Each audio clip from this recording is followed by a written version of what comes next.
NEET 25 का paper हो चुका है, 4 मई को आपने देखा होगा।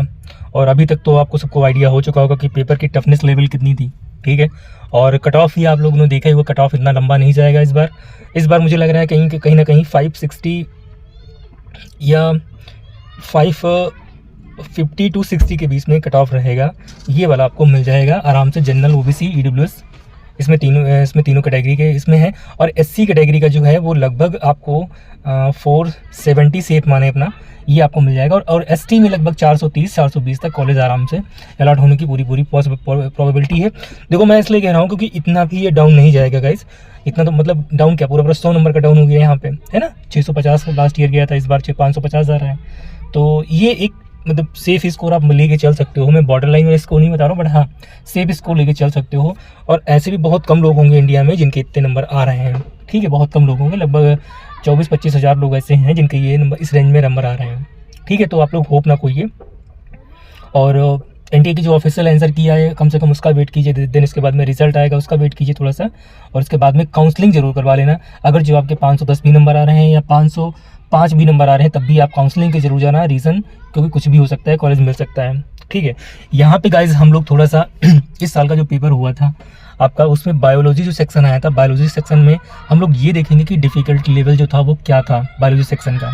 आप लोग तो रैंडम पढ़ते रहते बहुत सारी चीज़ें, ठीक है। यहाँ पे हम लोग ये चेकआउट करेंगे कि कौन से क्वेश्चन 1 लाइनर थे, कितने क्वेश्चन यहाँ पे आप लोग खुद कैलकुलेट कर सकते हो कि 1 लाइनर क्वेश्चन कैसे थे और रिपीटेड क्वेश्चन कितने यहाँ पे आए हैं, ठीक है। और जो क्वेश्चन रिपीटेड नहीं थे वो क्वेश्चन कितने हैं यहाँ पे, वो हम लोग यहाँ पे एनालिसिस करेंगे। जैसे यहाँ पे पहला क्वेश्चन यहाँ पे 91 दिया है, which are the following is unit of productivity. Ecosystem से डायरेक्ट ये क्वेश्चन उठाया गया है। और प्रोडक्टिविटी यूनिट आप लोग जानते हैं वहाँ पे किलो कैलोरी मीटर स्क्वायर और ये पर ईयर होता है, ठीक है।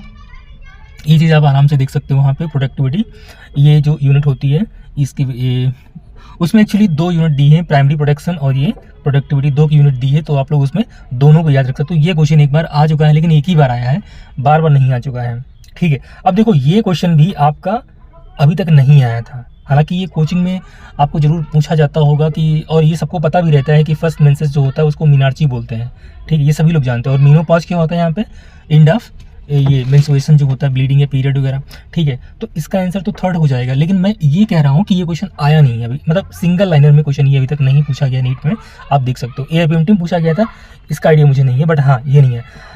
ये क्वेश्चन अभी जल्दी में आया था। ये all vertebrate are chordate but all chordate are not vertebrate, ये क्वेश्चन अभी रिसेंटली आया था, ठीक है। तो ये दोनों ऐसा रीजन बहुत अच्छा क्वेश्चन था ये वाला। तो इसको मैं बिल्कुल ये रिपीटेड क्वेश्चन की कैटेगरी में डाल सकता हूँ कि ये क्वेश्चन रिपीटेड है। और अगर जो आपने बायोलॉजी एनसीईआरटी बहुत अच्छे से पढ़ी है तब ये क्वेश्चन आप अटेम्प्ट भी कर सकते हो, अदरवाइज ये क्वेश्चन आपका गलत हो जाएगा। क्वेश्चन नंबर 94 पे आते हैं। हाँ ये क्वेश्चन भी आपका कह सकते हो डायरेक्ट, ये क्वेश्चन अभी तक नहीं पूछा गया है, ठीक है। ये फिनोटाइपिक रेशियो पूछा गया था, मतलब इसमें ये पूछा गया था कि इसका करेक्ट क्या होगा। तो ये डाइहाइब्रिड क्रॉस है। जीनोटाइपिक रेशियो कैसे निकालते हैं, इसमें है 1 2 और ये 2 1 और इसका स्क्वायर कर दोगे, बाद में जो भी रेशियो आएगा वो डाइहाइब्रिड क्रॉस का जीनोटाइपिक रेशियो होगा। और यहाँ पे ये फेनोटाइपिक रेशियो 9331 के रेशियो में चलता है। मैं क्यों कह रहा हूँ कि ये क्वेश्चन डायरेक्ट नहीं अभी तक आया है, इसलिए गाइस कह रहा हूँ क्योंकि आपने कोचिंग में तो हालांकि बहुत इजी क्वेश्चन है, आपने कोचिंग में आराम से खूब देखा होगा अच्छे तरीके से, और रटवाते भी टीचर हैं ऐसे। मोनोहाइब्रिड क्लास का जीनोटाइपिक फिनोटाइपिक रेशियो, ठीक है, डाइहाइब्रिड क्लास का, तो ये रटवाते तो खूब हैं और पूछते मतलब टेस्ट पेपर वगैरह में रखा भी रहता है। लेकिन नीट में ये डायरेक्ट क्वेश्चन अभी तक नहीं आया है, ठीक है। तो आप लोग ये चेक करते रहना कि जो मैं कह रहा हूँ ये गलत कह रहा हूँ कि सही कह रहा हूँ। ईजी क्वेश्चन है, डिफिकल्ट नहीं है, ठीक है। यहाँ पे आ जाओ। ये जो है DNA fragment extracted from gel electrophoresis can be used in construction of recombinant DNA. Recombinant DNA बनाने में हेल्प करता है जेल इलेक्ट्रोफोरेसिस, ये बात बिल्कुल फैक्ट है। Smaller size DNA fragment are observe near anode. Anode चूंकि पॉजिटिव होता है तो वहाँ पे स्मॉलर वाले फ्रैगमेंट जल्दी पहुँच जाते हैं। While larger fragment are found near the well मतलब जो कैथोड होता है वहाँ पे पाए जाते हैं। ये भी बात बिल्कुल सही है यहाँ पे। तो दोनों स्टेटमेंट यहाँ पे सही है। और जेल इलेक्ट्रोफोरेसिस ये क्वेश्चन रिपीटेड है, ठीक है। चेक करते रहना कितने रिपीटेड यहाँ पे हुए हैं। ये क्वेश्चन गाइस जो है लास्ट ईयर पूछा गया था। रोल ऑफ द वो क्या उसको बोलते हैं, स्पिंडल फाइबर जो होते हैं वो किस फेज में देखने को मिलते हैं। तो आप लोगों ने देखा होगा कि स्पिंडल फाइबर जो होता है वो मेटाफेज में पिक्चर में आ जाता है। स्पिंडल फाइबर होता क्या है, मैं पहले आपको समझा देता हूँ। पहले देखो ये गाइस क्या होता है, क्रोमोसोम है, ठीक है। और एक क्रोमोसोम में बीच में यहाँ पे क्या रहता है, सेंट्रोमियर रहता है, ठीक है। अब इसके आसपास यहाँ पे देखो इस टाइप से 2 डिस्क शेप्ड स्ट्रक्चर होती हैं, दैट इज इनको हम लोग बोलते हैं काइनेटोकोर्स बोलते हैं। क्या बोलते हैं? काइनेटोकोर्स बोलते हैं। और ये पिक्चर में कब आती है? मेटाफेज में। मैंने पहली बार आपको मेटाफेज में दिखाने को मिलते हैं स्पिंडल फाइबर।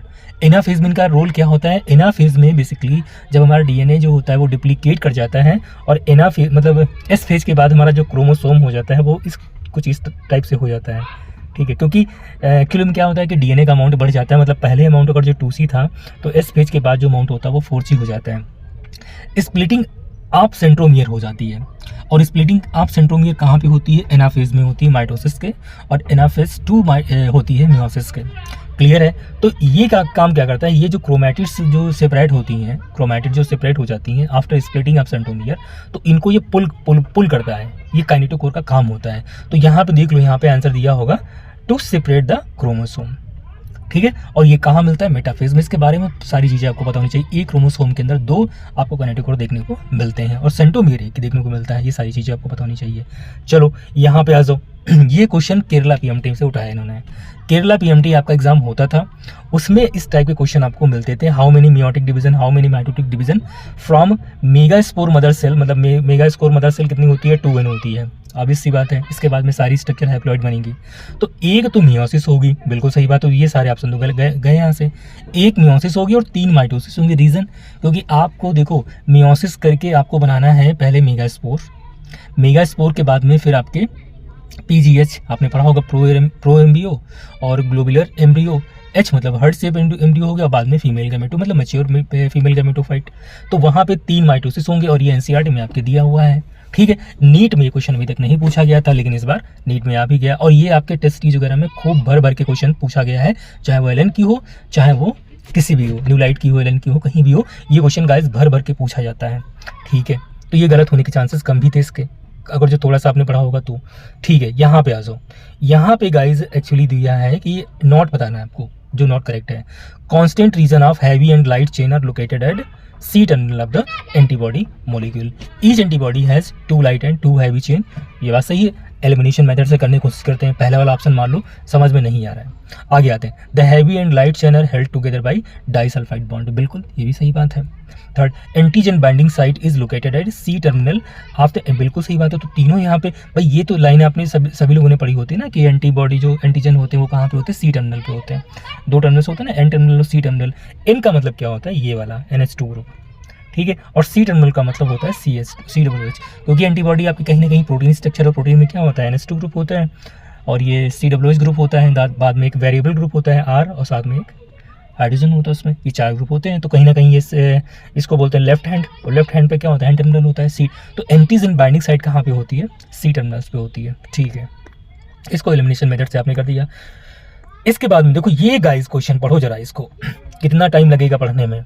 कितना टाइम लगेगा? How much time you take to solve this question? और कितना फास्ट, मतलब एग्जाम की डिमांड क्या है इस समय कि आपको ये लाइन जो है ये एकदम फास्ट पढ़ने को आनी चाहिए, एकदम एग्जैक्ट फास्ट पढ़ने को आनी चाहिए, ठीक है। ये सारे जो पॉइंट्स हैं ये सारे इंपॉर्टेंट हैं आपको। और अगर जो आप फास्ट नहीं पढ़ोगे तो ये 4 ऐसे यहाँ पे स्टेटमेंट दिए गए यहाँ पे, और 4 स्टेटमेंट आप कर नहीं पाओगे वहाँ पे। तो ये चीज़ आपको लाइन भी, क्वेश्चन बहुत अच्छा था, बहुत ही अच्छा था। हालांकि इसको आप एलिमिनेशन मेथड से करना चाहें तो कर सकते हैं। देखो यहाँ पे आ जाओ। Luteinising hormone surge lead to disintegration of the endometrium and onset of menstrual bleeding. तो ये बात तो गलत है यहाँ पे। भाई LH जो होता है ये क्या करता है? LH सर्च करता है, बाद में ओवुलेशन करवा देता है। तो D वाला गलत हो गया, और D वाला अगर जो गलत है तो ये ऑप्शन तो बिल्कुल आपका निकल गया यहाँ पे। बाकी आप पढ़ सकते हो आराम से यहाँ पे हो। The first polar body associated with the formation of primary oocyte। Primary oocyte में तो होता है, प्राइमरी oocyte कैसा होता है? डिप्लॉइड होता है। बाद में इसमें क्या होगा तुम्हारा? सेकेंडरी oocyte बनेगा, और वहीं पे पहली पोलर बॉडी। तो ये भी गलत हो गया आपका। तो कहीं ना कहीं C और D आपके गलत हो गए। तो आपका ये भी गलत हो गया, आपका ये भी गलत हो गया, आपका ये भी गलत हो गया। बचा यहाँ पे क्या? ये भी बचा। एलिमिनेशन मेथड से भी आप कर सकते थे इस क्वेश्चन को आराम से। बस आपको ये पता होना चाहिए कि पोलर बॉडी कहाँ पे बनती है। क्वेश्चन आपके ग्रैप्स में था। अगला क्वेश्चन देखो यहाँ पे, ये देखो यहाँ पे गाइज, बहुत ही डिस्प्यूटेड, मतलब अगर जो आप पहली बार इसको पढ़ेंगे ना तो बहुत सारी चीज़ें आपकी वो हो जाएंगी। इन्होंने टैपिटम के बारे में पूछ लिया। टैपिटम के बारे में इन्होंने ऐसे क्वेश्चन बनाया कि सभी लोग इसमें एनसीईआरटी में दिया ही नहीं। पहली बात तो टैपिटम दिया है एनसीईआरटी में, नो डाउट, लेकिन ये कंडीशन जो उन्होंने पूछी, ये कंडीशन उसमें नहीं दी है। Cells of the tapetum possess dense cytoplasm and generally have more than one nucleus. ये बात तो सही है, और ये न्यूट्रिशन प्रोवाइड करवाता है, नरिशमेंट देता ही है, जो हमारा वो होता है पोलन ग्रेन्स होता है। Presence of more than one nucleus in the tapetum increase the efficiency of nourishing the development. अब इसका मतलब ये थोड़ी होता है, ठीक है। देखो बात यहाँ पे आप ये सोचो कि ये एनसीईआरटी में क्या दिया है, बिल्कुल नहीं दिया है, ये डेटा नहीं दिया, बस खाली टैपिटम ये बताया गया कि टैपिटम जो होता है वो नरिश करता है, ठीक है, नरिश करता है, और टैपिटम के बारे में कुछ नहीं दिया एनसीईआरटी में। अगर जो आप इस पर कोट करना चाहो, क्लेम करना चाहो, आराम से कर सकते हो। रीज़न, क्योंकि ये एनसीईआरटी में लाइन ही नहीं दी इसके बारे में, जिक्र ही नहीं किया गया इसके बारे में। पढ़ो यहाँ पे फिर से एक बार अच्छे तरीके से। Presence of more than one nucleus in the tapetum increase the efficiency of nourishing the developing microspore mother cell. ये बात तो यहाँ पे एनसीईआरटी में नहीं दी है, मतलब ये रीज़न तो नहीं दिया गया है। मोर देन वन न्यूक्लियस चलो मान सकते हैं कि जो टैपिटम की सेल्स होती है उसमें मोर देन वन न्यूक्लियस होता है, लेकिन ऐसा कुछ नहीं दिया वहाँ पे। डिस्प्यूटेड पेपर था गाइज, इतना आसान नहीं था कि आप इसको अचानक एकदम से कर लो और चीज़ें आपके उसमें हो जाए। अब देखो ये यहाँ पे आ जाओ ये क्वेश्चन आपका जो है बायोटेक्नोलॉजी PBR 322 से लिया गया यहाँ पे है। पहले क्वेश्चन आप पढ़ो, कितना टाइम लगेगा आपको पढ़ने में। The blue and white selectable marker have been developed which differentiate recombinant colonies from non-recombinant colonies on the basis of their ability to produce color in the presence of chromogeny। ये बात इन्होंने बिल्कुल सही लिखी, मतलब ये लिखने का तुमको मतलब क्या था वहाँ पे भाई, हमको पता है कि जो रिकॉम्बिनेंट होते हैं वो वाइट कलर होते हैं और जो नॉन रिकॉम्बिनेंट होते हैं वो ब्लू कलर के होते हैं, सिंपल सी बात है यहाँ पे। इंसर्शनल अगर जो आपने इनएक्टिवेशन कर दिया वहाँ पे तो वो आपका जो है वो वाइट कलर बनेगा, मतलब कलरलेस कॉलोनी बनेगी, और अगर इंसर्शनल इनएक्टिवेशन नहीं किया तो वो आपका ब्लू कलर की कॉलोनी शो करेगा।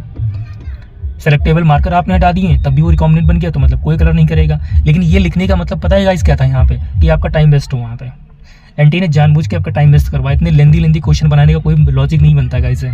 आप सिंपल सा स्टेटमेंट देके आप ये पूछ सकते थे कि ये given below are two statement about this method, ठीक है, रिकॉम्बिनेंट और नॉन रिकॉम्बिनेंट को लेके, ठीक है। ये स्टेटमेंट बना के आप टाइम नहीं किल करवा सकते, लेकिन आपने जानबूझ के टाइम किल करवाया, और लाखों स्टूडेंट जो अच्छे थे, जिनके 645 मार्क्स थे, किसी के 628 मार्क्स थे, उनका इस बार नीट में पता है 520 या 530 नंबर बनना है मात्र। अगला यहाँ पे पढ़ लो स्टेटमेंट, यहाँ पे क्या दिया है statement. The blue coloured colony have DNA insert, the blue colour colonies have DNA insert in the plasmid and they identifies. अब ये बात तो गलत हो गई, ब्लू कलर थोड़ी होगा, जैसे ही आपने रिकॉम्बिनेंट नाम ले लिया तो वो व्हाइट कलर का बनेगा। पहली बात, the colonies without blue colour have DNA insert in the plasmid and are identified as the colonies without blue colour. हाँ ये बात बिल्कुल सही है जो उन्होंने लिखी। अब दोनों कॉन्ट्राडिक्टरी स्टेटमेंट है गाइस, दोनों कॉन्ट्राडिक्टरी स्टेटमेंट है और दोनों कॉन्ट्राडिक्टरी स्टेटमेंट, तो उसमें से आप एलिमिनेशन मेथड से भी कर सकते थे। भाई ये बोल रहा है रिकॉम्बिनेंट जो ब्लू कलर देंगे, ये बोला रिकॉम्बिनेंट जो व्हाइट कलर देंगे, तो बात तो एक ही सही होगी, या तो ब्लू देगा या तो व्हाइट देगा रिकॉम्बिनेंट। नीचे वाला आपने पढ़ा होगा, लेकिन ये टाइम इतना देखो, जितना ईजी यहाँ पे लग रहा है गाइस, इतना ईजी वहाँ पे होता नहीं है, ठीक है। ये चीज़ है यहाँ पे। इन ब्रायोफाइट, ये क्वेश्चन देखो गाइस फैक्चुअल था एकदम, आराम से जिम्मा के बारे में पूछ लिया था, तो ये जो हमारी होती है सेक्सुअली रिप्रोडक्टिव स्ट्रक्चर होती है, बहुत इजी क्वेश्चन था, इसमें तो टाइम लगना भी नहीं चाहिए था। अब ये भी क्वेश्चन जो है एनसीईआरटी में कर दिया है, इसमें तो हम लोग कोई भी नहीं कह सकते हैं कि एनसीईआरटी में नहीं दिया है, ठीक है, एनसीईआरटी में दिया, आराम से इसको बना सकते हो। भाई एक एसिड जहाँ पे लगा होगा तो वो क्या होगा, हमारा न्यूक्लियोटाइड होगा, ठीक है, और आइन जहाँ पे लगा होगा, देखो यहाँ पे साइन मतलब सिन जो लगा होता है वो क्या होता है, हमारा न्यूक्लियोसाइड होता है, और बाकी आप एलानिन जो होता है ये अमीनो एसिड होता है, आराम से। तो ये तो मैच करवा लोगे, कोई दिक्कत वाली बात नहीं थी, ये क्वेश्चन इजी था। अब ये देखो, ये गाइस देखो, ये पेडिग्री वाला क्वेश्चन देखो, इसका कोई लॉजिक नहीं बनता है, इसके बारे में कोई जिक्र नहीं किया गया एनसीईआरटी के अंदर, सिर्फ दो फिगर दिए हैं, एक आपका दिया मायोटोनिक डिस्ट्रोफी का दिया है, और एक आपका सिकल सेल एनीमिया का दिया हुआ है, ऑटोसोमल रेसेसिव, और मायोटोनिक डिस्ट्रोफी ऑटोसोमल डोमिनेंट। तो दो आपके वहाँ पे दिए पेडिग्री के फिगर, अभी तक यही पूछा जाता था, लेकिन यहाँ पे क्वेश्चन बना के रख दिया। क्या मतलब बनता है इसका, टाइम किल करवा रहे हो फालतू का।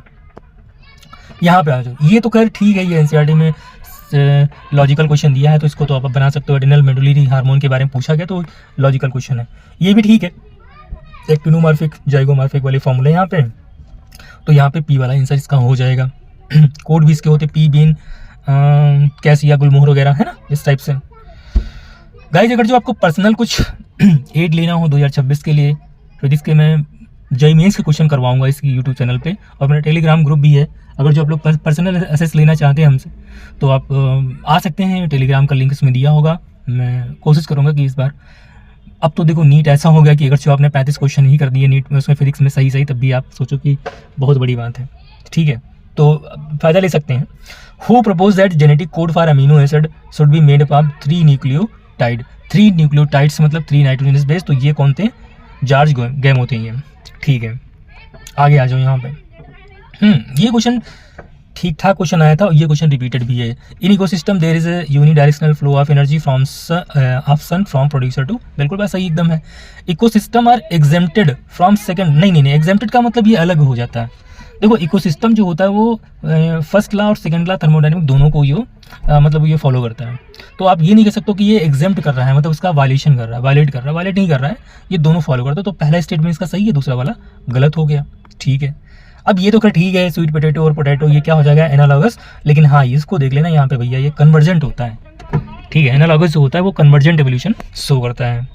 ठीक, यहाँ पे आ जाओ। ये क्वेश्चन भी डायरेक्ट था, all living member of class cyclosis, basic question पूछा था, ectoparasite and some fishes. ठीक है, हिस्टोन ये भी डायरेक्ट क्वेश्चन कई बार पूछा गया, तो इसको बताने के बेसिक अमीनो एसिड होते हैं लाइसिन और आर्जिनिन, और ये जो लाइसिन आर्जिनिन जो बेसिक अमीनो एसिड होती है ये पॉजिटिवली चार्ज अमीनो एसिड होते हैं। आगे आते हैं यहाँ पे, ये भी क्वेश्चन कई बार पूछा गया है, रिपीटेड क्वेश्चन है, dn/dt Rn kn-k, ये वाला k-n/k, तो ये वाला इसका सही हो जाएगा, डायरेक्ट क्वेश्चन था ये वाला। आगे यहाँ पे आ जाओ। ये क्वेश्चन भी गाइस डायरेक्ट क्वेश्चन दिया एनसीईआरटी के अंदर, असरेशन रीजन इसके सही है, पढ़ना इसको आराम से। ये गोल्जी बॉडी के बारे में दिया है यहाँ पे, तो पढ़ लेना इसको आराम से, आसान क्वेश्चन था ये वाला, और एक बार ये आज आ भी चुका है शायद। अब ये क्वेश्चन देखो गाइस, ये क्वेश्चन भी रिपीटेड है। Which the following statement about rubisco is true, it catalyse the carboxylation of, yes ये पहला स्टेटमेंट का सही लग रहा है यहाँ पे। इट इज एक्टिव बोली, नहीं इसका कोई लॉजिक नहीं है। It is has higher affinity for oxygen than carbon, ये बात भी गलत है।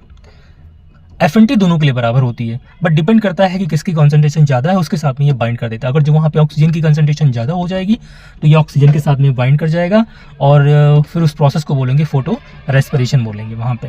ठीक है, जो कि C4 साइकिल में ये एब्सेंट होती है। तो ये खैर आसान था क्वेश्चन। ये क्वेश्चन भी गाइस बहुत आसान था, मैचिंग वाला था। प्रोजेस्टेरॉन जो निकलता है वो कॉर्पस ल्यूटियम में निकलता है, ये पता है आपको। ठीक है, तो ये क्वेश्चन भी इजी क्वेश्चन था, यहाँ पे आराम से कर सकते हो। रिलैक्सिन कहाँ से निकलता है, रिलैक्सिन निकलता है हमारा ओवरी से, और मेलानोसाइट कहाँ से निकलता है हमारा है, ये पार्स इंटरमीडिया से निकलता है, यहाँ से ये भी हो जाएगा। ठीक है, और कैटाकोलामाइन जो होते हैं हमारे ये कहाँ से निकलते हैं, एडिनल मेडुला से निकलते हैं, ये भी आराम से क्वेश्चन हो जाएगा। 115 क्वेश्चन नंबर। ये देखो यहाँ पे दिखा है प्रोटीन पोर्शन ऑफ एंजाइम, तो ये क्या हो जाएगा हमारा, एपो एंजाइम। फैक्चुअल क्वेश्चन था, कई बार क्वेश्चन पूछा गया, यहाँ पे ये वाला है। ठीक है, यहाँ जाओ। Which the following enzyme are not essential for gene cloning, बहुत बढ़िया क्वेश्चन बनाया था, एकदम न्यूली क्वेश्चन ये फ्रेम में आया था, एकदम नया क्वेश्चन बनाया था, अभी तक ये क्वेश्चन नहीं पूछा गया है, एकदम नया क्वेश्चन ये फ्रेम किया गया था। ठीक है, तो इसमें रेस्ट्रिक्शन एंजाइम तो बिल्कुल होता है भाई, ये कट करता है ये। ठीक है, डीएनए लिगेज ये भी होता है, एलिमिनेशन से आप चेक करो, इसको कर सकते हो क्या, ए और बी दोनों सही, तो मतलब ए और बी जिस ऑप्शन में होंगे तो वो ऑप्शन तो नहीं होगा। ठीक है, देखो ये वाला कट गया आपका, ये वाला कट गया, बचा आपका सी और डी। अब देखो डी दोनों में कॉमन है, आप सी पढ़ लो बस खाली, सी और जो सही है तो फिर वो सही है। डीएनए म्यूटेज, अब डीएनए म्यूटेज आपके एनसीईआरटी में दिया नहीं है, कहीं भी नहीं दिया है, तो आराम से यही हो जाएगा, मतलब आंसर हमारा क्या हो जाएगा, सी और डी। क्लियर है, आसान क्वेश्चन था ये, आराम से एलिमिनेशन। हाँ ये भाई इस बार तो बिल्कुल एकदम, मैं तो ये कह रहा हूँ ना कि सारे कोचिंग वालों ने क्वेश्चन को इस बार करवाया था। ये जो है मेमोरी बेस्ड नहीं होती है, और इम्यूनिटी जो होती है अगर जो बर्थ से प्रेजेंट है तो उसको हम लोग इनेट इम्यूनिटी बोलते हैं। क्वेश्चन गाइज कुछ क्वेश्चन तो डायरेक्टली थे, अभी क्वेश्चन नहीं अभी तक नहीं पूछा गया था, लेकिन ठीक है आप लोग पढ़ते रहते हैं ट्रांसक्रिप्शन प्रोसेस में। रोकने वाला मतलब रो होता है, तो टर्मिनेशन मतलब यहाँ पे इस टाइप से। ठीक है, स्टार्टर मतलब सिग्मा प्रोटीन, वो सिग्मा फैक्टर हो गया। Which the following hormone release from the pituitary is actually synthesised in the hypothalamus, बिल्कुल एडीएच और एक और होता है साथ में, कौन सा, वो ऑक्सीटोसिन और एडीएच जो होते हैं एक्चुअली में कहाँ बनते हैं, हमारे हाइपोथैलेमस में बनते हैं। ठीक है, लेकिन ये सिक्रीट कौन करता है, ये करता है हमारा पोस्टीरियर पिट्यूटरी करता है, स्टोर भी करता है उसके हार्मोन। ठीक है, और सिक्रीट भी करता है। तो ये क्वेश्चन बहुत बार क्वेश्चन रिपीट किया गया है, इसका आप अंदाजा नहीं लगा सकते हैं। तो ठीक है, एनसीईआरटी भी ऐसे क्वेश्चन पूछ रही जो रिपीटेड है बहुत ज़्यादा। कॉमर्शियल प्रोडक्ट आपसे पूछा था कि कौन से इसमें है कॉमर्शियल प्रोडक्ट। अब हाउस होल्ड और कॉमर्शियल प्रोडक्ट अगर जो आपको आइडेंटिफाई कर पा रहे हैं तो ये क्वेश्चन आपके आराम से आपका हो जाएगा यहाँ पे, और ये आई थिंक आइडेंटिफाई आप लोगों ने कर लिया होगा। क्वेश्चन ईजी था, कोई बहुत डिफिकल्ट नहीं था। अब ये क्वेश्चन देखो, कई लोग इसमें जो है नॉन वेजिटेरियन फ्रूट इसमें मार के आए होंगे, लेकिन फ्रूट है तो भाई वो वेजिटेरियन होगा, ऑब्वियस सी बात है।